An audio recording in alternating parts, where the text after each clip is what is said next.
So friends, we continue to keep an eye on the news and events on the Ukraine-Russia front.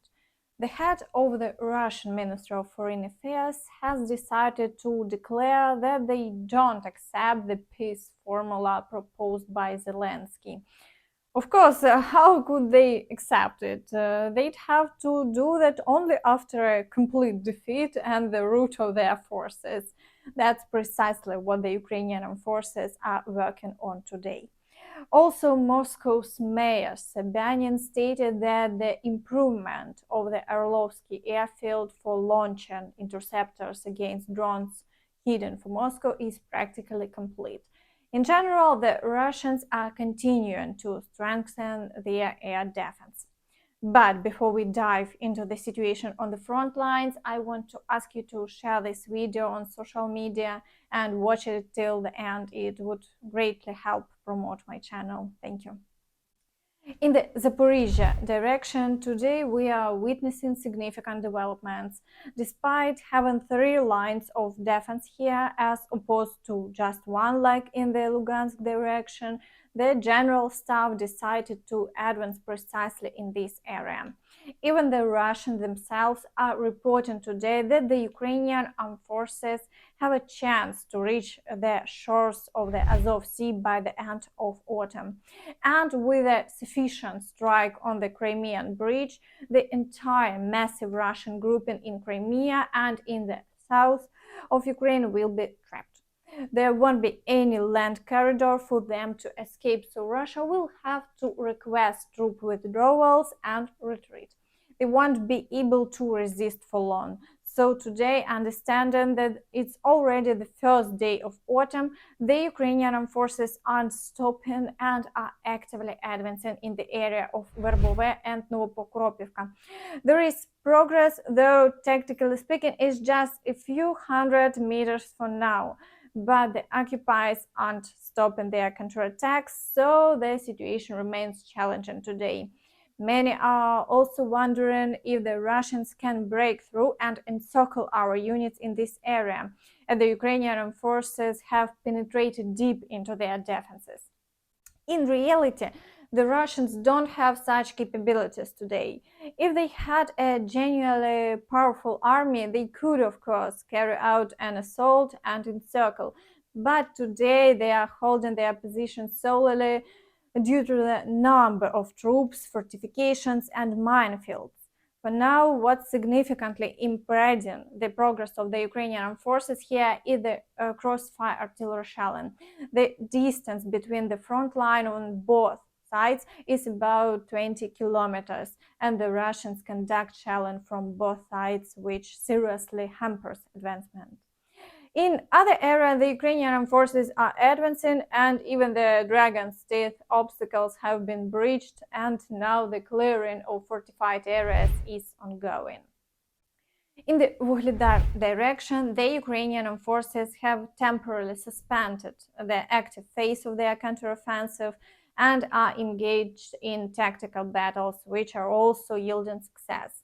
The Russians complain about losing positions in the Volodino area. Today, the Russians continue to conduct counterattacks in the area of Zavitne Bazhanya and shell all the liberated settlements, but it doesn't lead to any changes along the front line, and Kuleba made a strong statement regarding the slow counteroffensive.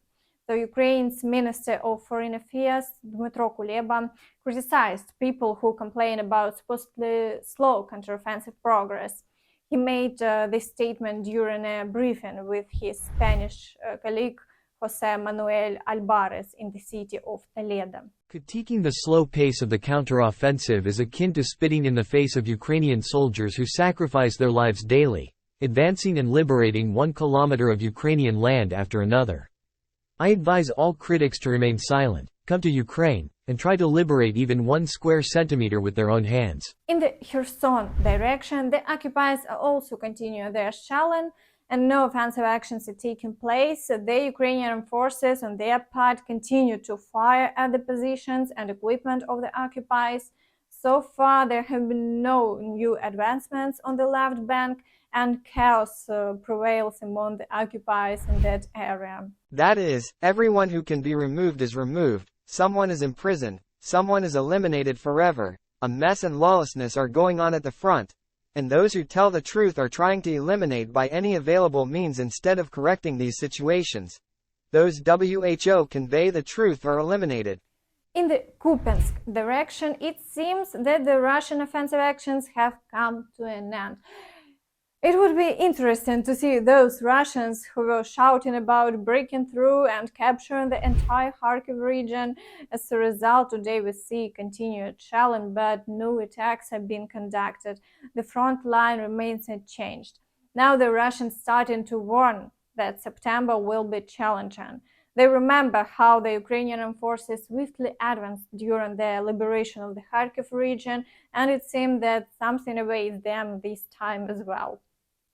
In the area of Svatova, attempts to advance towards Novoygorivka continue with shelling along the front line. However, the Ukrainian forces are holding their defense, and there have been no successes for the Russians over the past day. In the area of Krymina and Siversk, the Russians continue their attempts to capture Bilogorivka in order to level the front line and prevent Ukrainian units from being in the forest near Krymina. However, all Russian assaults on Bilogorivka have been unsuccessful, and the town remains under Ukrainian control. Although some positions around the town may change hands several times a day due to ongoing fighting. Nonetheless, some officials seem confident that the territory will be liberated soon. Therefore, it has been reported that the Severodonetsk trolley bus administration has ordered nearly 38 million hryvnias worth of communal equipment through a tender. There are two possibilities here. Either they know something and are purchasing equipment to quickly clear the town of the obstructions created by the Russians, or there is another reason. Feel free to share your thoughts in the comments. Meanwhile, in the Bakhmut direction, the Ukrainian forces report successes in Klishchiivka, and clearing operations against the Russian continue. This is despite the Russian attempts yesterday to retake the village through shelling and offensive actions. However, the situation remains challenging and the battles continue. We'll have to wait for the operation to conclude. In the Kurdyumivka area, fighting also continues, with the occupiers trying to push the Ukrainian forces out of the vicinity of the village. In the Avdiivka direction, there isn't much significant activity. The main actions consist of shelling in both Avdiivka and the frontline villages. Battles are primarily taking place near Marinka, but the Ukrainian forces are holding their defense effectively, and the front line remains unchanged. Zelensky has also commented on strikes against Russia. Я наведу кілька прикладів. Щодня є новини про чергову бавовну. І десь там, на території агресора, різні випадки. Іноді вони дуже гучні, іноді менш гучні, але всі вони дають трошки більше відчуття справедливості, бо війна з її наслідками повертається назад, повертається до агресора. Наші люди цінують відчуття справедливості, цінують те, що агресор не залишається безкарним. І коли гілочки бавовни стоять, а тут в Києві, в кримськотатарських кафе, наприклад, це символізує якраз таке задоволення від відчуття справедливості. Але що в основі цього? Щоб справедливість поверталася, чиїсь знання, саме знання повинні працювати. І спрацювати знання повинні на результат. Крейсер «Москва» пішов на дно, бо спрацювали компетенції тисяч українців і українок. Абсолютно. Від розробників, виробників відповідної зброї, ракет, до конкретних воїнів, які здійснили цю операцію. Кожне бойове застосування наших морських дронів – це факт, що спрацювала освіта. Спрацювала освіта багатьох людей, які створили дрони, люди, які цими дронами керують, які забезпечують існування такої нашої сучасної нової сили.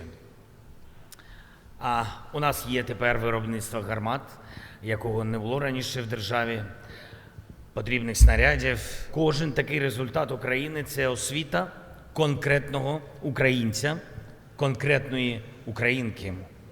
І, до речі, багато хто з них здобув освіту саме тут, у вас, в Київській політехніці та в інших, відповідно, українських, відповідно, технічних вузах. Є ще один приклад. Може здаватися, що зовсім інший, але він теж, зокрема, про освіту. Путін раніше любив закордонні візити. Зараз боїться поїхати кудись далі Геленджика. І реально боїться поїхати навіть туди, де його ще досі готові приймати. На жаль, ще є такі країни, але тим не менш, чому боїться? В чому причина? Серед іншого, в тому, що є ордер на його арешт від Міжнародного кримінального суду, який може бути реалізований в різні моменти, абсолютно справедливо, в різних країнах. Що в основі цього ордеру? Це і принциповість команди Міжнародного кримінального суду, це і робота багатьох людей і в Україні, і в Міжнародному кримінальному суді, і країн-партнерів, усіх тих, хто фіксує російські злочини війни, хто займався юридичним, комунікаційними елементами, щоб світ визнав злочинною Росією депортацію українських дітей. And that's all from me. Don't forget to like, subscribe to the channel and hit the notification bell to stay updated on all the latest news. Thank you for watching and see you next time. Bye bye.